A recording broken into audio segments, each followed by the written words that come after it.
എല്ലായിടും കൊടുത്തോ? ആ ലെസ്ലി സാഹിബിന്റെ വീട്ടിലെ ചെമ്പുകലം ചളങ്ങിയ പോലത്തെ മോന്തയായിട്ടൊരു മതാമത്തള്ള പൂ കൊടുത്തപ്പ അറിയാതെ ഞാനൊന്ന് ഗുഡ് മോർണിംഗ് പറഞ്ഞു പോയി. എന്റെ അമ്മോ, അതിനാ സാധനം മോന്തയും കയറ്റി വെച്ചൊരു നിപ്പ്.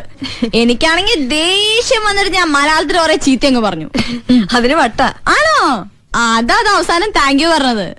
പിന്നെ ചേച്ചി, വഴിയിൽ ഞാൻ ദീപുവിനെ കണ്ടു, പൂവും കൊടുത്തു. എന്നിട്ട് ഞാൻ പറഞ്ഞു ചേച്ചിയുടെ പിണക്കം ഞാൻ മാറ്റും, അവരോട് ഇങ്ങോട്ട് തന്നെ താമസിക്കാൻ വരണം എന്നൊക്കെ. നീ എന്തിനാ അങ്ങനെ പറയാൻ പോയത്? ചേച്ചിയുടെ ഭാഗത്തൂല്ലേ തെറ്റ്? എന്തിനാന്ന് അത്രയും ചൂടായത്? അത് പിന്നെ ആ ഭൂതത്തിന്റെ വർത്തമാനം കേട്ടപ്പോ അവരോട് പോവാൻ പറ. നമ്മുടെ ഇഷ്ടത്തിനല്ലേ നമ്മൾ ജീവിക്കുക.